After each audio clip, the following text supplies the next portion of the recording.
Well, here we are in my kitchen again, and this is Water Week, and your lab, this is all about your lab.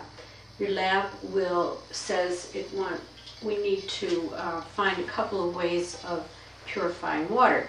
Now, the water that you make, you need to make muddy water, and I don't mean muddy water, like not like a mud pie, but more like just dirty water. So an example of that is just take a tablespoon of dirt out in the yard, and out in your yard, and mix it in with about a quart of water.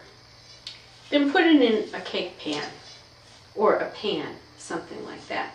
And then you put it, now you can take it, like I've taken my cookbooks, and I imagine you could dress that up a little bit, or put something plastic over it so that the water doesn't, make a nice presentation there. So you'll put your muddy water there, and then in this pan, put a little bit of clear water, clean water in there. You know what I mean? Put that in there. And then you take a cloth. Now the cloth, this is a pretty good one. I don't know what I was doing. I guess you can try it. This is a napkin. I think it was my mother's. It looks like I might have gotten it. It has a nice, but it's made out, this is a linen napkin. Cotton, linen, something like that. Polyester, no, that's probably not going to work. And you take it, fold it, ignoring the hole. You don't need to put a hole in it. And then drape it from the muddy water down to the clean water.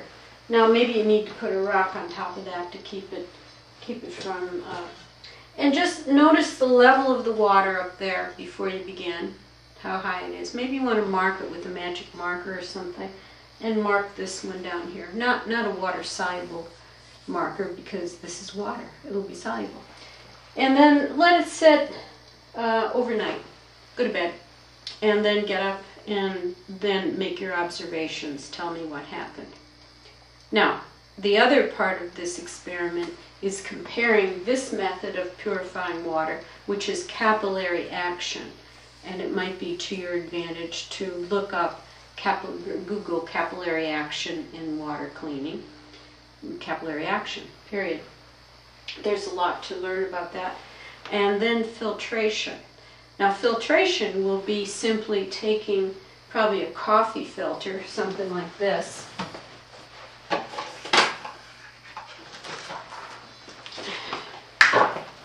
I'm back. If you take a coffee filter and put a filter in there. Now if you don't have any filters, you can make something. If you have one of these is good.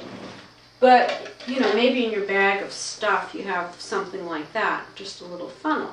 Now, if you just have a little funnel and you don't have a coffee filter, you could, I got that free in the mail, don't want to use it up. Well, maybe I'll have to.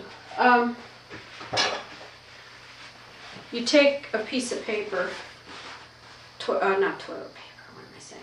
Take a piece of paper like this, and fold it once, and then fold it again, and then open it up. You probably learned this in basic chemistry class.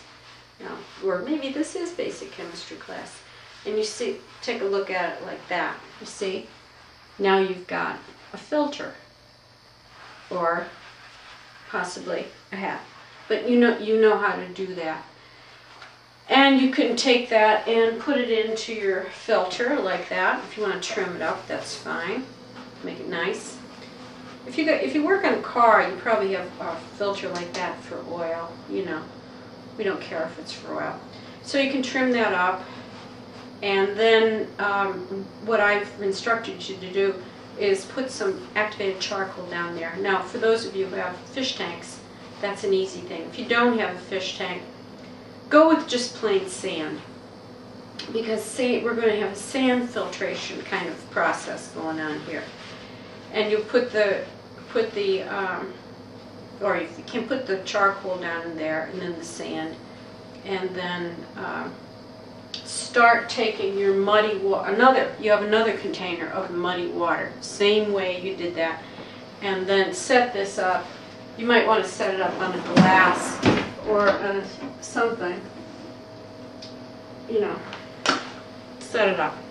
And then start pouring the muddy water in there. Take a look at it. Now, if you need to compare these two methods, which is what we want to do. This is filtration, this would be capillary action. It might be nice to have a clear glass to compare them. Now, you know, so we want to know, what do you think of these two methods?